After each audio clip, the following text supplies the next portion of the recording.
அனைவருக்கும் வணக்கம். நான் டாக்டர் ஜி.ஆர். ரவீந்திரநாத், பொதுச் செயலாளர், சமூக சமத்துவத்திற்கான டாக்டர் சங்கம். Doctor A R. சாந்தி, மாநில செயலாளர்.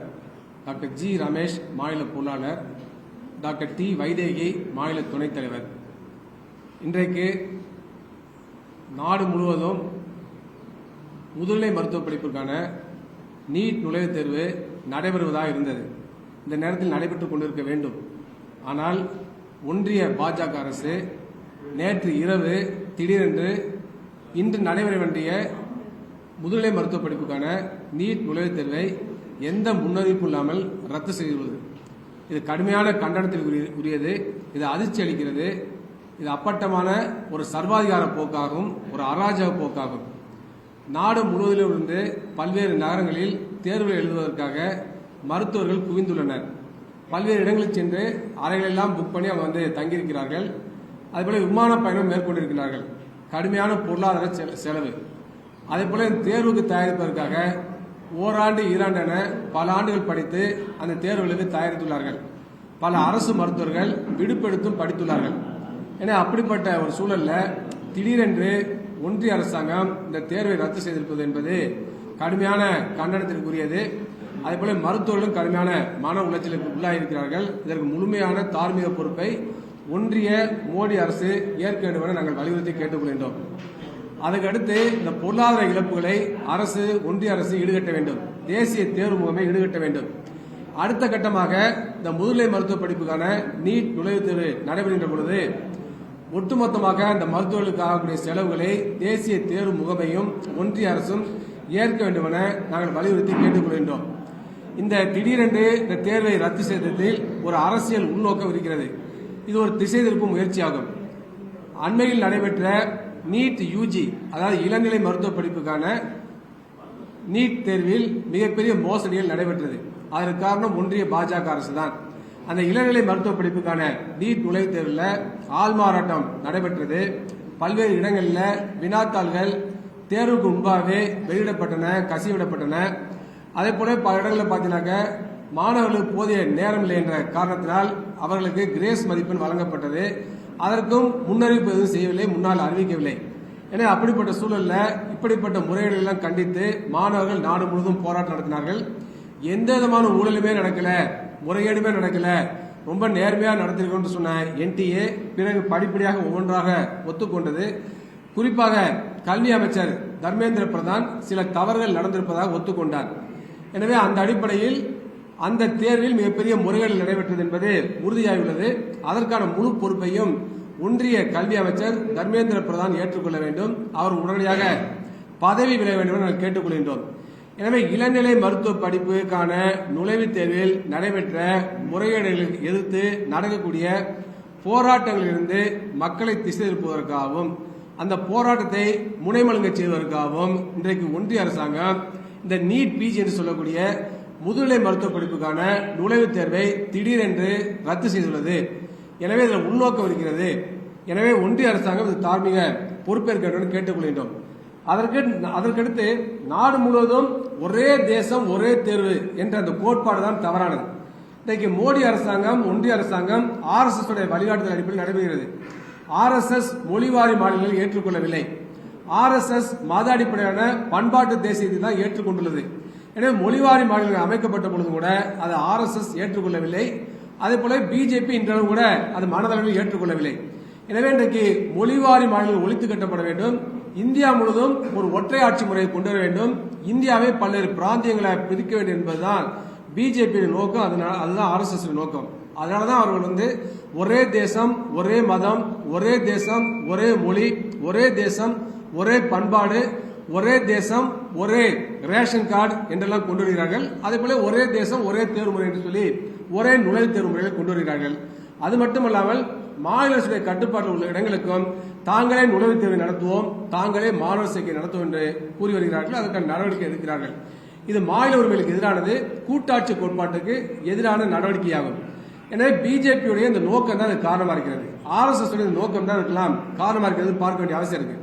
எனவே இந்தியாவை ஒரு இந்து ராஷ்டிரமா அறிவித்துவிட்டு அதற்கு ஏற்ப பல்வேறு மாற்றங்களை செய்ய வேண்டும், மொழிவாரி மாநிலங்களை ஒழித்து கட்ட வேண்டும் என்பதுதான் அவருடைய நோக்கம். எனவே அதற்கு ஏற்பத்தான் மாநில அரசுடைய கட்டுப்பாட்டில் உள்ள மருத்துவ இடங்கள் உட்பட அனைத்து இடங்களுக்கும் தாங்களே மாணவர் சேர்க்கை நடத்த வேண்டும், தாங்களே நுழைவுத் தேர்வு நடத்த வேண்டும் என்று சொல்லி ஒட்டுமொத்தமாக மாநிலங்களை பறிக்கின்றன, தேர்வுகளை மையப்படுத்துகின்றன என்பதெல்லாம் பார்க்க வேண்டிய அவசியம் இருக்கு.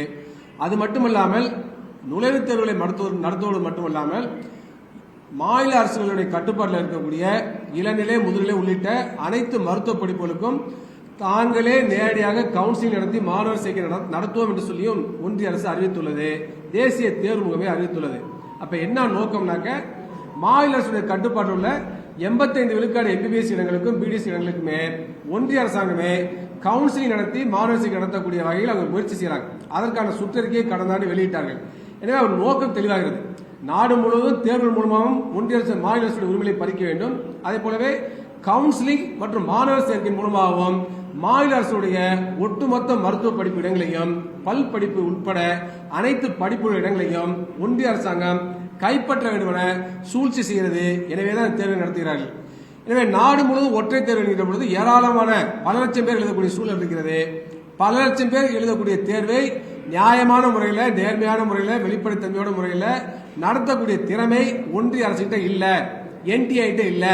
அதனால் பல்வேறு இடங்களில் வினாத்தாள் கசிவு நடைபெறுகிறது, ஆள் மாறாட்டம் நடைபெறுகிறது, முறைகேடு நடைபெறுகிறது. எனவே அதுக்கு அடிப்படையான காரணம் ஒரே தேசம் ஒரே தேர்வுமுறை என்பதுதான். எனவே இந்த கொள்கையை கைவிட்டுவிட்டு, இந்த தவறான கோட்பாட்டை கைவிட்டுவிட்டு ஒன்றிய அரசாங்கம் மாநில அரசுடைய கட்டுப்பாட்டில் உள்ள மருத்துவ இடங்களுக்கு மாநில அரசாங்கங்களுமே தேர்வுகள் நடத்தி மாணவர் சேர்க்கை நடத்துவதற்கு அனுமதிக்க வேண்டும். அதுதான் மாநில உரிமைகளுக்கும் உகந்ததாக இருக்கும், கூட்டாட்சி கோட்பாட்டிற்கும் உகந்ததாக இருக்கும் என நாங்கள் தெரிவித்துக் கொள்கின்றோம்.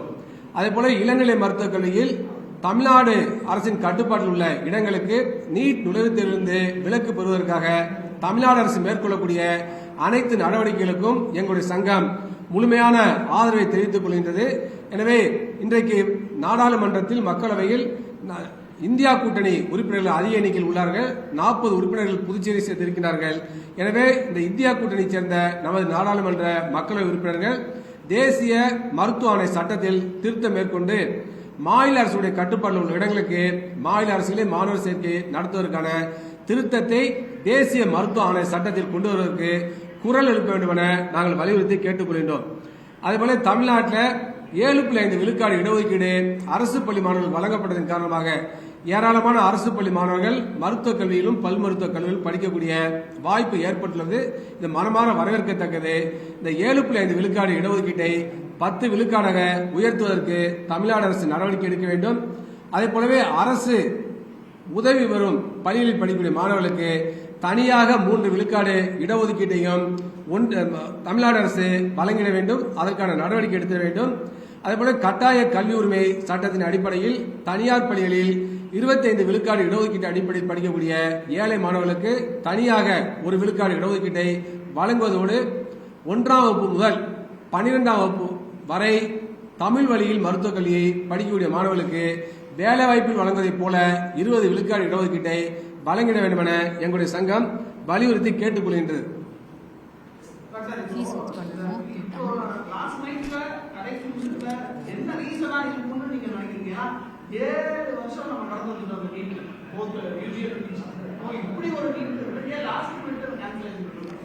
அதுதான் சொன்னதில்லை, அரசியல் உள்நோக்கம் இருக்குன்னு. அதாவது தேசிய தேர்வு முகமை ஒரு நேர்மையான அமைப்பு என்று சொல்லி ஒரு பொய்யான தோட்டத்தை உருவாக்க பார்க்கிறாங்க. எனவே ஒரு நீட்டு யூஜிக்கு எதிராக அந்த முறைகேடு நடைபெற்றதுக்கு எதிராக நாடு முழுவதும் நடைபெறக்கூடிய கடுமையான போராட்டங்களிலிருந்து மக்களை திசை திருப்புவதற்காக இப்படிப்பட்ட முயற்சியை இந்த ஒன்றிய அரசாங்கம் எடுத்திருக்கு நாங்கள் கருதுகிறோம். எனவே இதில் அரசியல் உள்நோக்கம் இருக்குன்னு நம்ம பார்க்கிறோம். இல்ல இன்னும் இதே வரல, தேர்வே நடக்கல. இல்ல தேர்வு நடந்தாலும் நீங்க முறையீடு நடக்க சொல்லணும். இல்ல அதாவது தேர்வு மாற்று அந்த தலைவரை மாற்று என்டிஏ தலைவரை மாற்றி இருக்கிறார்கள். அதுல நம்ம பொறுத்திருந்து தான் பார்க்கணும். அதெல்லாம் மாற்றம் வருதானே. என்டிஏல மாற்றங்கள் கொண்டு வரப்பட வேண்டும். அது ஊழலற்ற அமைப்பாக மாற்றப்பட வேண்டும், நேர்மையான அமைப்பாக மாற்றப்பட வேண்டும், வெளிப்படைத்தன்மை உள்ள அமைப்பாக என்டிஏ மாற்றப்பட வேண்டும். அதில் மாற்றுக்கருத்தே கிடையாது. ஆனால் இப்பொழுது சில மாற்றங்களை செய்திருப்பதன் காரணமாகவே அந்த என்டிஏ அமைப்பு நேர்மையான அமைப்பாக மாறிவிடும் என்று சொல்லிவிட முடியாது. ஏனென்று சொன்னால் ஒன்றிய அரசாங்கமே ஊழல் மிகுந்த அரசாக இருக்கிறது. ஒன்றிய அரசின் கட்டுப்பாட்டில் இருக்கக்கூடிய அனைத்து நிறுவனங்களுமே ஊழல் மிகுந்த அமைப்புகளாக மாறிவிட்டன. அவை அனைத்துமே பிஜேபியோட கிளைகள் மாதிரி மாறிவிட்டன. அது இடியா இருக்கட்டும், சிபிஐ இருக்கட்டும், இல்ல இன்கம் டாக்ஸ் டிபார்ட்மெண்டா இருக்கட்டும், எல்லாமே பாத்தீங்கன்னாக்க ஏதோ பிஜேபியோட கிளை அமைப்புகள் மாதிரி மாறிவிட்டன. ஒன்றிய அரசு சொல்லக்கூடிய அனைத்தையும் அவை செய்கின்றன. எனவே அதே போலவே தான் என்டிஏ மாறி இருக்கிறது. எனவே ஒன்றிய அரசு ஊழல் மிகுந்த ஒரு அரசாக இருக்கின்ற பொழுது என்டிஏல மாற்றங்கள் செய்தாலும் கூட அது நேர்மையான அமைப்பாக, வெளிப்படைத்தன்மையோட அமைப்பாக இருக்குமா என்பது கேள்விக்குறிதான். அதை பொறுத்திருந்து பார்க்க வேண்டும், காலந்தோடு அதுக்கு பதில் சொல்ல வேண்டும். அதே போல இன்றைக்கு மிக முக்கியமான மருத்துவர்களில் இருக்கக்கூடிய மற்றொரு பிரச்சனை, தனியார் மருத்துவக் கல்லூரிகள் இருக்கின்றன, நிகர்நிலை மருத்துவ பல்கலைக்கழகங்கள் இருக்கின்றன. இவற்றிலும் மாணவர் சேர்க்கை ஒழுங்குபடுத்த வேண்டிய அவசியம் இருக்கு. அவ்வாறு இருக்கின்ற பொழுது ஒன்றிய அரசின் கட்டுப்பாட்டில் வரக்கூடிய இளநிலை மருத்துவக் கல்லூரி, அதாவது AIIMS, JIPMER, all India quota, ராணுவ மருத்துவக் கல்லூரி, நிகர்நிலை மருத்துவ பல்கலைக்கழகங்களுக்கு ஒரு நுழைவுத் தேர்வை நடத்த வேண்டிய கட்டாயம் அவசியம் ஒன்றிய அரசுக்கு இருக்கு. என்று சொன்னால் எய்ம்ஸ், ஜிப்மர் போன்ற கல்வி நிறுவனங்களுக்கும் ஆல் இண்டியா கோட்டாவிற்கும் +2 அடிப்படையில் மாணவர் சேர்க்கை நடத்த முடியாது. அவ்வாறு இருக்கின்றவர்கள் நுழைவுத் தேர்வை நடத்திதான் தீர வேண்டும். அந்த நுழைவுத் தேர்வை நேர்மையான முறையில் வெளிப்படைத்தன்மையோட நடத்த வேண்டிய பொறுப்பு ஒன்றிய அரசுக்கு இருக்கிறது. அந்த நுழைவுத் தேர்வை நடத்துவது மட்டுமல்லாமல் மாணவர் சேர்க்கையிலும் ஊழல் முறைகேடு நடக்காமல் பார்த்துக் கொள்ள வேண்டும். எப்படி தேர்வுல முறைகேடு நடக்கிறதோ அதை விட பல மடங்கு மோசமாக மாணவர் சேர்க்கையில் நடைபெறுகிறது. கடைசி கட்டத்தில் ஒன்றிய அரசு என்ன செய்யணும் சொன்னால், நிகர்நிலை மருத்துவ பல்கலைக்கழகம், தனியார் மருத்துவ கல்லூரிகளையும் நேரடியாக காலியாக உள்ள இடங்களை நிரப்புவதற்கு அனுமதி வழங்குகிறார்கள். அது பேர் மாப்அப் கவுன்சிலிங் பேர். இந்த மாப்அப் கவுன்சிலிங் மூலமாக கடைசி நேரத்தில் மாணவர் சேர்க்கையை நடத்த அனுமதிப்பதன் காரணமாக, கடைசி நேரத்தில் நீட் கட் ஆஃப் மதிப்பெண்ணை குறைப்பதன் காரணமாக அதிகமாக பணமுள்ள மாணவர்கள், குறைந்த மதிப்பெண் பெற்ற மாணவர்கள் தனியார் மருத்துவ கல்லூரிகளிலும் நிகர்நிலை மருத்துவ பல்கலைக்கழகங்களிலும் சேர்ந்து விடுகிறார்கள். இது மிகப்பெரிய மோசடியாகும். இந்த மோசடியை பற்றி யாருமே பேச மறுக்கிறார்கள். எனவே பர்சன்டேஜ்ல குறைச்சிட்டு 0% வரை குறைத்துவிட்டு கடைசி நேரத்தில் நீங்களே மாணவர் சேர்க்கையை நடத்தி கொள்ளுங்கள் என்று அனுமதிப்பது என்பது பணக்காரர்களுக்கு சாதகமானது, ஏழை மாணவர்களுக்கு சாதகமானது. அது தகுதி அடிப்படையான மாணவர் சேர்க்கைக்கு எதிரானது. எனவே நல்ல மதிப்பெண் வாங்கிய மாணவர்கள் எல்லாம் பாதிக்கப்படுகிறார்கள். எனவே ஒன்றிய அரசு கடைசி நேரத்தில் தனியார் நிகர்நிலை மருத்துவ பல்கலைக்கழகங்களும் தனியார் மருத்துவக் கல்லூரிகள் நேரடியாக மாணவர் சேர்க்கையை நடத்த அனுமதிக்கக்கூடாது. இதன் மூலமாக ஆயிரக்கணக்கான மாணவர்கள் சேர்ந்து விடுகிறார்கள். கோடிக்கணக்கான பணம் அதில் புரளுது. அது மிகப்பெரிய மோசடியாக இருக்கிறது. எனவே இந்த மோசடியை தடுத்து நிறுத்த வேண்டிய பொறுப்பு ஒன்றிய அரசு இருக்கிறது. எனவே கடைசி இடம் நிரம்பிவிட்ட வரை ஒன்றிய அரசுடைய கட்டுப்பாட்டில் உள்ள இடங்களுக்கு ஒன்றிய அரசும், மாநில அரசுடைய கட்டுப்பாட்டில் உள்ள இடங்களுக்கு மாநில அரசு மட்டுமே மாணவர் சேர்க்கை நடத்த வேண்டும். ஒரு இடத்தை கூட நேரடியாக நிகர்நிலை மருத்துவ பல்கலைக்கழகங்களோ தனியார் மருத்துவக் கல்லூரி நேரடியாக மாணவர் சேர்க்கை நடத்த அனுமதிக்க கூடாது.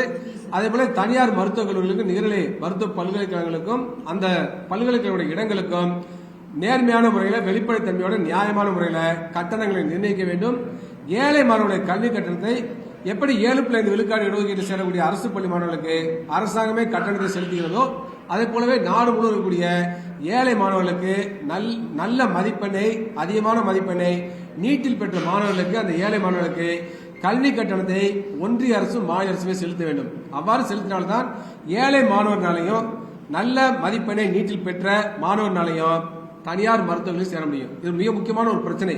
என்று சொன்னால் இந்தியாவில் 50% இடங்கள், ஏறத்தாழ 50 விழுக்காடு மருத்துவ இடங்கள் தனியார் துறையில் தான் இருக்கு, தனியார் மருத்துவக் கல்லூரியில் தான் இருக்கிறது. அவ்வாறு இருக்கின்ற பொழுது ஏறத்தாழ 55,000 இடங்கள் தனியார் மருத்துவர்கள் இருக்கின்ற பொழுது அந்த இடங்களில் நடுத்தர வகுப்பு மாணவர்கள் சேர வேண்டும், ஏழை மாணவர்கள் சேர வேண்டும். அது அவ்வாறு சேர வேண்டும் சொன்னால் கட்டணங்களை நியாயமான முறையிலே நிர்ணயிக்க வேண்டும். ஏழை மாணவருடைய கட்டணத்தை அரசாங்கமே ஏற்க வேண்டும். அதே போலவே வட்டி இல்லாத கடனை, கல்வி கடனை எந்த விதமான தங்குதடையின்றி மாணவர்களுக்கு வழங்க வேண்டும். வட்டி இல்லாத கடனை வழங்குவதன் மூலமாகவும் ஏழை மாணவருடைய கல்வி கட்டணங்களை அரசு ஏற்பதன் மூலமாகவும் தான் நிகர்நிலை மருத்துவ பல்கலைக்கழகங்களையும் அதே போல தனியார் மருத்துவக் கல்லூரிகளையும் ஏழை மாணவர்களும் நடுத்தர குடும்பங்களைச் சேர்ந்த மாணவர்களும் சேர முடியும். இல்லை என்று சொன்னால் தனியார் நிகர்நிலை மருத்துவ பல்கலைக்கழகங்களும் தனியார் மருத்துவக் கல்லூரிகளும் பொருளாதார அடிப்படையில் இடஒதுக்கீடாக மாறிவிடும். ஏற்கனவே அப்படிதான் இருக்கு. தனியார் மருத்துவர்கள் யார் சேர முடியும்? யாரெல்லாம் பணக்காரர்களாக இருக்காங்களோ அவங்க தான் சேர முடியும். நீட்ல நல்ல மதிப்பெண் பெற்றால் கூட, கவர்மெண்ட் கோட்டால சீட் கிடைத்தால் கூட அவர்களால் சேர முடியாது. அப்ப என்ன நடைமுறையில் இருக்குனாக்க, இந்தியா முழுவதுடைய சரிபாதி மருத்துவ இடங்கள்லாம் பணக்காரர்களுக்கான மருத்துவ இடங்களாக நடைமுறையில் இருக்கு. இது பொருளாதார அடிப்படையில் பணக்காரர்களுக்கான இடஒதுக்கீடாக மாறிவிட்டது. இது வன்மையாக கண்டிக்கத்தக்கது. எனவே நாடு முழுவதும் சரிபாதி இடங்களாக இருக்கக்கூடிய தனியார் மருத்துவக் கல்லூரி, நிகர்நிலை மருத்துவ பல்கலை இடங்களையும் சமூக நீதி காக்கப்பட வேண்டும். அங்கும் ஏழை மாணவர்கள் படிக்க வேண்டும் என்று சொன்னால் கல்வி கட்டணத்தை அரசாங்கம் ஏற்க வேண்டும். அதே போலவே வட்டி இல்லாத கல்வி கடனை தங்குதடையின்றி கொடுக்க வேண்டும் என்பது மிக முக்கியமானது. அதுக்கடுத்து மிக முக்கியமாக நிகர்நிலை மருத்துவ பல்கலைக்கழகம் இடஒதுக்கீடே கிடையாது. அப்ப இடஒதுக்கீடே இல்லாத ஒரு முறை தனியார் நிகர்நிலை மருத்துவ பல்கலைக்கழகம் இருக்கு. அங்கே எல்லா நிகர்நிலை மருத்துவ நாடு முழுவதும் பாத்தீங்கன்னா இடஒதுக்கீடு நடைமுறைப்படுத்தப்படவில்லை. அதே போலவே தனியார் மருத்துவர்களில் இருக்கக்கூடிய மேனேஜ்மெண்ட் கோட்டாவிலும் இடஒதுக்கீடு நடைமுறைப்படுத்தப்படவில்லை. அரசு கோட்டால மட்டும்தான் 69% இடஒதுக்கீடு நடைமுறைப்படுத்தப்படுகிறது ஒழிய அதற்கு மாறாக நிர்வாக கோட்டாவில் 69% இடஒதுக்கீடு நடைமுறைப்படுத்தப்படவில்லை. அப்ப இதெல்லாம் சாதாரண அடித்தட்டு சாதிகளை சேர்ந்த மாணவர்களை பாதிக்கிறது. அப்ப இது சமூக நீதிக்கு எதிரானது. எனவே பிரைவேட் மெடிக்கல் காலேஜில் இருக்கக்கூடிய மேனேஜ்மெண்ட் கோட்டாவிலையும் 69% இடஒதுக்கீடு நடைமுறைப்படுத்த வேண்டும். அதே போலவே நாடு முழுவதும் இருக்கக்கூடிய தனியார் நிகர்நிலை மருத்துவ பல்கலைக்கழகங்களையும் அந்தந்த மத்திய அரசுடைய இடஒதுக்கீட்டை பின்பற்ற வேண்டும். அதுதான் சரியான தீர்வாக இருக்கும். எனவே பாத்தீங்கன்னா மத்திய அரசு கட்டுப்பாட்டில் இருக்கக்கூடிய நிகர்நிலை மருத்துவ பல்கலைக்கழகங்களில் ஓபிசிக்கு 27 விழுக்காடு இடஒதுக்கீடை கொடுக்க வேண்டும். அதுபோல SC/STக்கு அந்த பிரிவினருக்கான இடஒதுக்கீட்டை வழங்கிட வேண்டும். அப்பொழுதுதான் சமூக நீதியை தனியார் நிகர்நிலை மருத்துவ பல்கலை காப்பாற்ற முடியும் என்பதனை நாங்கள் வலியுறுத்தி கூறுகின்றோம்.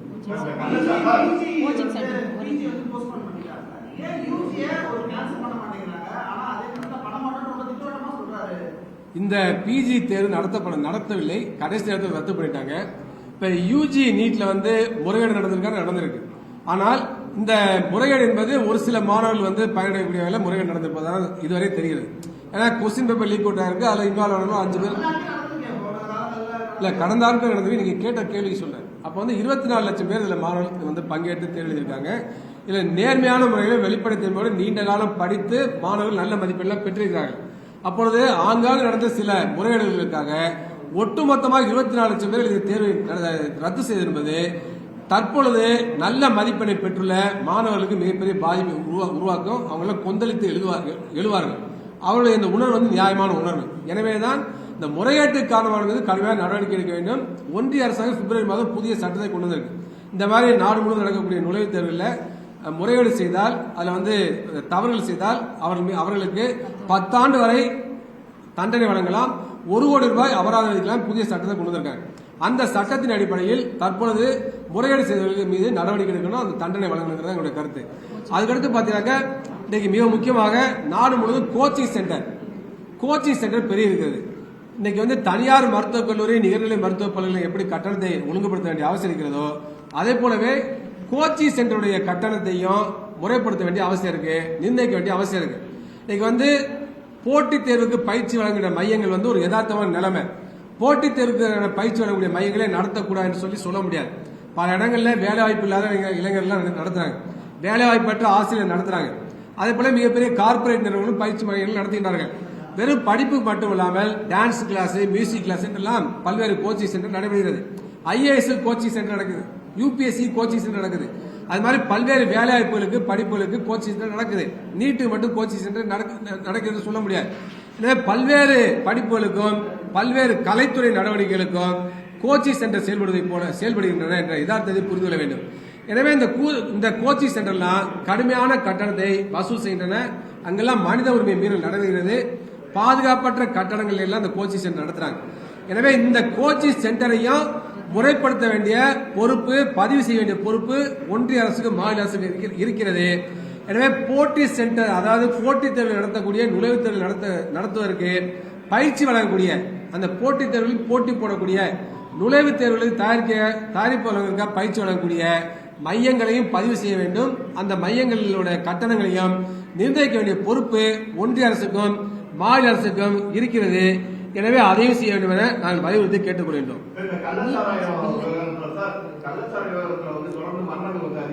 அதுக்கு முன்னால் சொல்லிடுறேன். இப்ப என்னன்னாக்க தமிழ்நாடு அரசாங்கம் இளநிலை மருத்துவக் கல்வியிலிருந்து விலக்கு பெறுவதற்கு சட்ட மசோதா தாக்கல் செய்து நிறைவேற்றினார்கள். ஆனால் முதுநிலை மருத்துவ படிப்பிலிருந்து விலக்கு பெறுவதற்கு சட்ட மசோதா தாக்கல் செய்து நிறைவேற்றவில்லை. எனவே நடப்பு கூட்டத்தொடரிலேயே முதுநிலை மருத்துவ படிப்பு இடங்களுக்கும், அதாவது தமிழ்நாடு அரசுடைய கட்டுப்பாட்டில் உள்ள முதுநிலை மருத்துவ படிப்புகளுக்கும் நீட் நுழைவுத் தேர்விலிருந்து விலக்கு பெறுவதற்கான மசோதாவை தாக்கல் செய்து நிறைவேற்றி அதையும் குடியரசுடைய ஒப்புதலுக்கு அனுப்ப வேண்டும் என நாங்கள் கேட்டுக்கொள்கின்றோம்.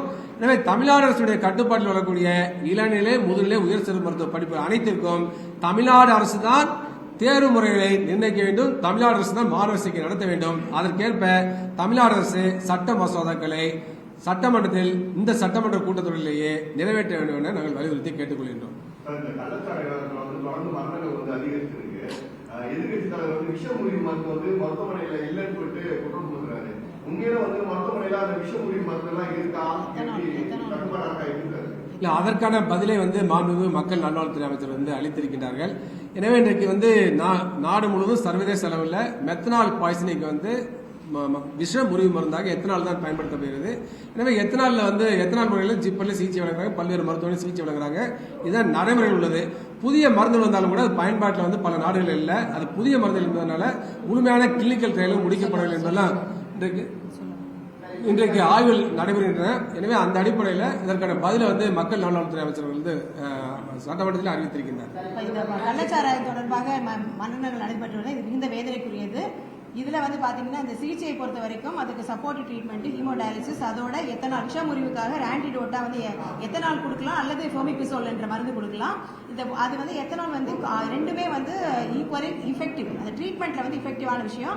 மாண்புமிகு சுகாதாரத்துறை அமைச்சர் என்னென்ன ட்ரீட்மெண்ட் வழங்கப்படுகிறது என்பது வெளிப்படையா பிரஸ்ல சொல்லும்போது எத்தனால் பீரியாடிக்கலா கொடுக்கறதா சொல்லியிருக்காங்க. ஸோ அது இருக்கிற ஒரு வெல் எஸ்டாப்ளிஷ்டு ட்ரீட்மெண்டா இருக்கு. ஃபோமிபிசோலும் கையிருப்பு இருப்பதாக அறிவித்திருக்கிறார் என்று நினைக்கிறேன். ஸோ அந்த வகையில் அதை பார்க்கிறோம். ஃபோமிபிசோல் என்ற மருந்து சாதாரணமா ரெகுலரா பயன்படுத்தக்கூடிய மருந்து கிடையாது. ஒரு ஆர்ஃபன் ட்ரக் லிஸ்ட் அப்படின்னு ஒரு ட்ரக் லிஸ்ட் இருக்கு. மிக ரேரா பயன்படுத்தக்கூடிய ரேர் டிசீஸ்க்கு பயன்படுத்த போற டிசீஸ்ல ட்ரக்ல அது வருது. சோ காமனா எல்லா மருந்து கடையில அது கிடைக்காது. எல்லா மருந்து கடையில அதை வைக்க வேண்டிய அவசியமும் இல்லை, தேவையும் இல்லைங்கிற லிஸ்ட்ல வருகிறது. ஆனாலும் அந்த ஃபோமிபிசோல் என்ற மருந்து கையிருப்பில் போதுமான அளவு இருப்பதாக கூறப்படுகின்றது. அது இல்லைன்னா கூட எத்தனால் ட்ரீட்மெண்ட் வச்சு பண்ணலாம். சோ முடிந்த வகையில் அந்த கள்ளச்சாராயத்தை மக்கள் அருந்தாமல் தடுக்கணும். ஏன்னா வந்ததுக்கு அப்புறம் கண்ணு போச்சு காது போச்சுங்கிறது ரொம்ப வருத்தமான விஷயமாக இருக்கின்றது. சிகிச்சைக்கு போயிட்டு பயந்துவிட்டு வீட்டுக்கு சில பேர் வந்திருக்காங்க, மீண்டும் உயிரிழப்பு ஏற்படும். இதெல்லாம் மிகுந்த வேதனை அளிக்கிறது. மிக முக்கியமாக விழிப்புணர்வு தேவைப்படுகிறது. கள்ளச்சாராயம் அறிந்தவர்கள் கட்டாயமாக மருத்துவமனைக்கு சென்று சிகிச்சை பெற வேண்டும்.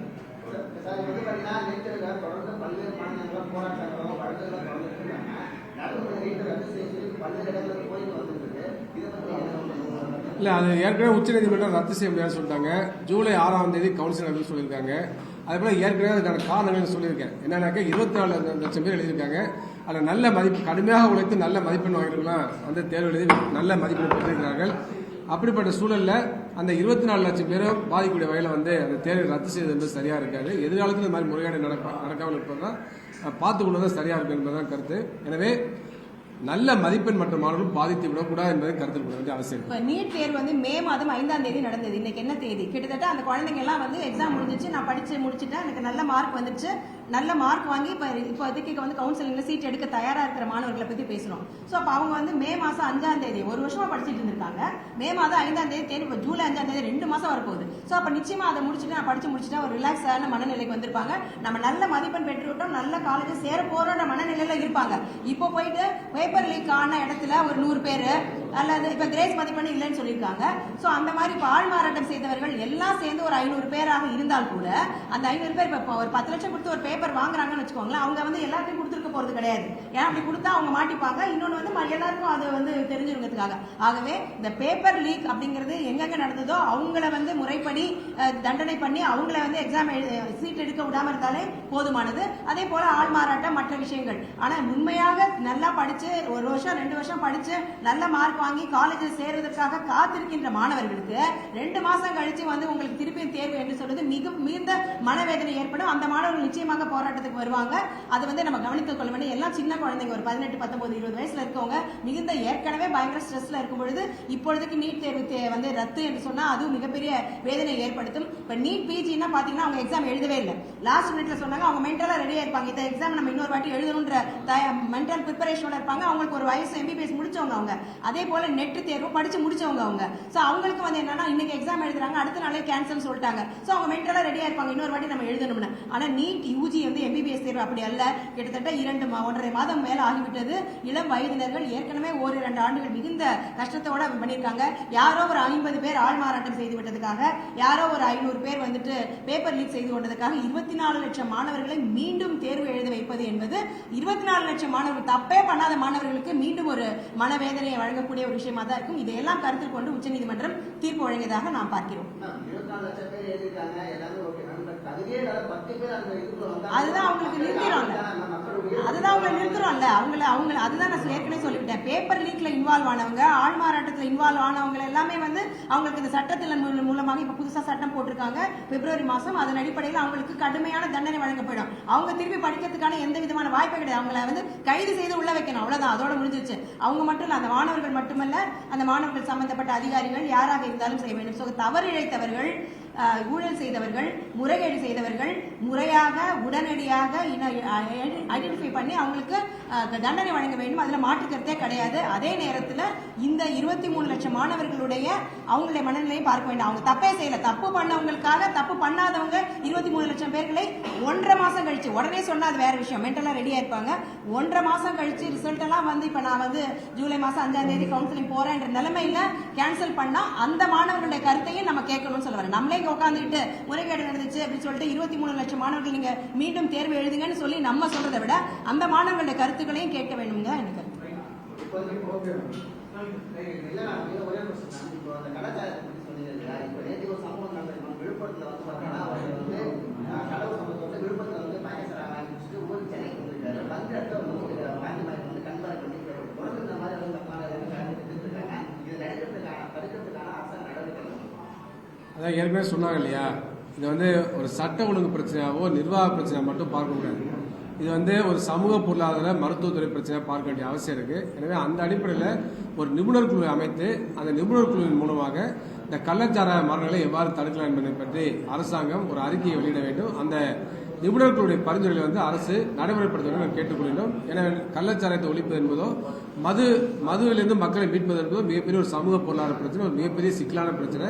எனவே அதுக்கு வந்து ஒற்றை வகையில் தீர்வு சொல்ல முடியாது. எனவே அதுக்கு தனியாக நிபுணர் குழு அமைத்து நிபுணர் குழு பரிந்துரைகளை நடைமுறைப்படுத்த வேண்டும் நாங்கள் கேட்டுக்கொள்கிறோம்.